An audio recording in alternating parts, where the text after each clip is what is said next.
I'm not the guy who's here for Puffy's downfall, but I am the guy who supports the victims who got victimized, right? That boy life is dangerous. His life isn't, he's just not dangerous with the shit they said he was doing, but he's in danger. He knows too much. The footage isn't high quality, it never is in places like this, but what it lacks in clarity, it makes up for in gut-wrenching detail. There's Suge Knight, yes, that, Suge Knight, staggering down a dim prison hallway. It's supposed to be a routine transfer. It turns out to be anything but. Out of nowhere, two figures emerge from a blind corner, their faces hidden under makeshift masks. What happens next is hard to watch. They descend on him like predators, slamming him against the wall and dragging him through a side door into what appears to be an unmonitored holding room. And just like that, the man who once held DRR in a chokehold vanishes from sight. No guards, no cameras inside, just silence, except for the metal-on-metal echo of that door slamming shut. Named Diddy 77 times in court documents related to Tupac's murder. For almost 3 hours, Suge Knight disappears from the grid. No paperwork, no incident log, no disciplinary note. The FBOP still hasn't provided a clear timeline of where he was or what condition he was in when he was returned to his cell. All we have is that video, grainy and silent, and one towering question. How does a coordinated assault like this happen in a maximum security facility monitored by federal agents and cameras 24/7? If you think it sounds like an accident, you're not paying attention. The leaked footage, now spreading like wildfire across every corner of the internet, has sent shockwaves far beyond the prison yard. It's not just the violence that's causing outrage, it's the method, the precision. The unmistakable sense that this wasn't some petty beef gone sideways. These weren't angry inmates with a grudge and a shank. These were operatives, masked, calculated, moving with a calm efficiency that no one achieves in prison by accident. And the room Suge was dragged into, it's not listed on any public layout. According to a former correctional officer who spoke under anonymity, that wing hasn't been used for years. Why was it unlocked? Why was it accessible? And more importantly, who signed off on the transfer? Almost immediately, whispers of an inside job began ricocheting through media circles and hip-hop forums alike. Guards being paid off, footage being edited before release. One retired prison warden told us flatly, nothing like this happens unless someone opens the gate. The implication? This wasn't a random act of prison violence, this was sanctioned, or at least tolerated. That puts the federal system itself under the microscope, and it's already squirming. No official has stepped forward, no one's taking responsibility. And Suge Knight? Not a word from him. But maybe silence is part of the strategy. Because behind the curtain, there's another theory, one that's been gathering steam since the moment that footage leaked. A conspiracy that reaches far beyond prison walls. It hinges on a decade-old rumor, one that most of us wrote off as urban legend. Until now, during the height of the East Coast-West Coast War, a bounty was allegedly placed on the heads of both Suge Knight and Shakur. The number floated, $1 million. The man said to have issued the deal, Sean Diddy Combs. But tell me, man, why do you believe that Jay and Puffy is close, even though Jay's lawyer came out and said they're not? Because Jay-Z and Puff was given an assignment. Sounds like fan fiction, right? Except it's been said more than once by more than one source, including Suge himself. And now, a 2009 police interview with Dwayne Keefe D. Davis, who's currently awaiting trial for orchestrating Shakur's fatal shooting, has resurfaced like a ghost. In the tape, when asked about Combs, Keefe D doesn't even hesitate. Yeah, I think he did, he says. That's word on the street. He goes further, claiming that Combs once said he'd give anything for Suge's head. Add to that a claim from a former DEA source that Combs offered a cool $1 million to take out both Shakur and Suge, and suddenly, the prison ambush doesn't feel random at all. Why now? That's the question everyone's asking. Suge Knight's no stranger to enemies, but timing is everything. His appeal for a retrial just got denied. His civil case over the wrongful demise of Terry Carter is heating up again. And Diddy? Let's just say he's dealing with his own bonfire. Multiple allegations, federal raids, and a trial that's dragging skeletons out of closets that were supposed to be nailed shut. Diddy's name has already been dropped over 50 times in his own courtroom. And guess who keeps popping up alongside it? Suge Knight. Some are wondering whether this attack was meant to send a message. Was Suge about to testify? Was someone afraid of what he might say? Knight's podcast, Collect Call, has been stirring the pot for months, poking at his old enemies with thinly veiled threats and cryptic warnings. Last September, he told listeners Diddy knows secrets about a little room where dark deals were made, and not all of them involved music. He warned that they gonna get you if they can. Some dismissed it as jailhouse bravado. Others now think it was a warning or a farewell. There's no punishment if they protected by the road, the judge, the DA.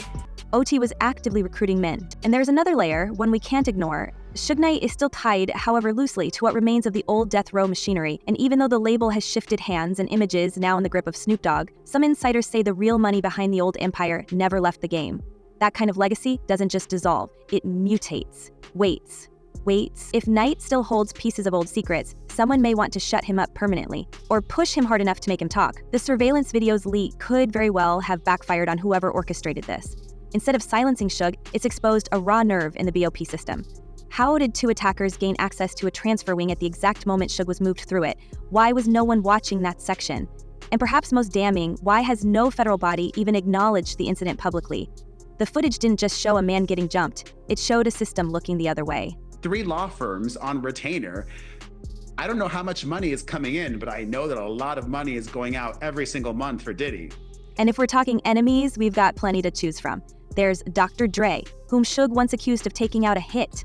Suge even testified in court that he was shown canceled checks allegedly tied to a plot to get rid of him around the time of the 2015 hit and run that landed him in prison. Then there's Ice Cube, who reportedly refused to meet with him on the Straight Outta Compton set hours before Terry Carter was run down. Diddy, Dre, Cube, all once intertwined in an industry where lawsuits weren't the only things that got people buried. In that world, $1 million bounty isn't just rap folklore, it's business. And if that hit is still active, well, there's no statute of limitations in street law. And remember, this isn't the first time a hit theory has floated. Suge himself has alluded, more than once, that the night Shakur was gunned down in Vegas wasn't random. According to him, Shakur begged to be let go, rather than survive and face prison again. "I'll die before I go back," Suge claims, Shakur said. It wasn't just paranoia, it was prophecy. Shakur knew the game. And now, decades later, Suge might be playing the final hand in the same deck. And if this ambush was a continuation, a quiet domino falling in a war that started when mixtapes were still on cassettes, then what does that mean for the people left standing? Because if this was a hit, who's next on their list? And Tupac's a legend. Like I said, Tupac wasn't born, he was sent to us. Inside the walls of R.J. Donovan Correctional Facility, the legend of Suge Knight has long been a double-edged sword. Some fear it, some hate it, and some want to claim it for themselves. According to multiple prison sources, his arrival years ago caused an instant stir. Guards whispered, inmates postured. For some, just being near Suge offered status. For others, it was seen as an open challenge. And now, after the ambush seen around the world, that challenge has evolved into something far more dangerous. Retired correctional officer R.J. Lamas told us bluntly, "There's always someone trying to make their name off somebody bigger. You don't get much bigger than Suge Knight. He's been moved before, solitary confinement, restricted units, different yards, but the threats follow him like shadows. His blood's affiliation might once have offered protection, but behind bars, even old alliances fracture. And what was once brotherhood on the outside can rot into betrayal inside a 6x8 cell." Several inmates who've since been transferred out of Donovan have said, off the record, that factions inside the yard were actively planning something for months. Not just because of old music beefs, but because Suge still talks. On his prison podcast, Collect Call, he's taken shots at Snoop, Dre, Diddy, even industry insiders most people forgot existed. In a place where silence is currency, Suge's big mouth might be costing him more than he realizes. You know, when it comes to rewriting history, it's some trying to rewrite history. There's even talk that Suge himself may have been attempting to broker new prison alliances to protect his position, or possibly even flip the power structure in his favor. One former gang associate who did time at the same facility told us, Suge was trying to move pieces like it was the 90s again. But this ain't death row, this is prison. Different rules, different kings. That quote alone paints a picture of a man who refuses to let go of the throne, even when the castle's crumbling. But that fight for relevance, for control, could be the very thing making him such a ripe target. And what about the guards? That's the million-dollar question no one in the system wants to answer. Since the footage leaked, the Bureau of Prisons has issued exactly 0 public statements about the assault, no mention of an investigation, no reassignment, not even a vague acknowledgement that something occurred. According to internal protocols, any inmate on inmate violence, especially at that level, is supposed to trigger multiple reports, interviews, and camera reviews. Yet no records have been released. No one's been charged. That kind of silence doesn't come cheap. And they was getting a lot of money to make albums and records. When they had guys down south that these labels was paying $250,000, $300,000 on record deals, and these guys was bringing back platinum albums and everything like that. So what they had to do was, they had to keep New York rappers A whistleblower who worked 3 years in the federal system suggested something chilling, that this may not be an isolated case. If someone got to the guards, or if the guards themselves felt pressure from above, you wouldn't hear a word, they explained. This isn't about protecting Suge, it's about protecting the system.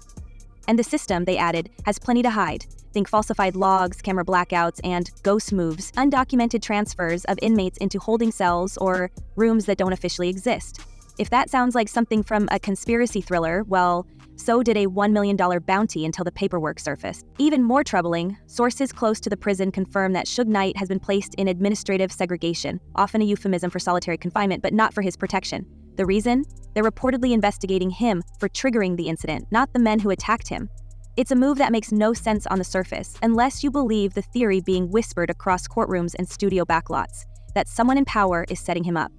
Not just silencing him, framing him. The narrative flip has eerie echoes of Suge's past legal battles, where courtroom transcripts showed prosecutors labeling him a threat to the entertainment industry. If that stigma followed him inside, he may not just be targeted by inmates, but by the very people running the institution. The timing of this couldn't be worse. The civil retrial over the wrongful demise of Terry Carter is heating up, and Suge's testimony, already unpredictable, could now be explosive. In court, he's accused LA police of conspiring with Dr. Dre to orchestrate a hit, citing so-called canceled checks as evidence. Even though Dre has publicly denied the allegations, the fact that this theory was ever admitted into court is surreal on its own. And now, following the prison attack, that paranoia feels a lot more like a warning than a fantasy. What if Suge was preparing to bring new claims? What if someone, on the outside or inside, got wind of it? Because him and Diddy was given that deal, we got to keep these East Coast rappers down. Because down south rappers, Cash Money, No Limit, Ludacris and them, they was taking little money and bringing back more money and making more money for them. And that leads us straight into even murkier territory, the notion that what's happening behind bars may be connected to what's unraveling in the music world right now. Diddy is facing a federal trial that could drag high-profile names into the courtroom. Cassie Ventura's testimony, along with multiple former assistants and industry workers, is painting a portrait of manipulation, power abuse, and quiet deals gone wrong.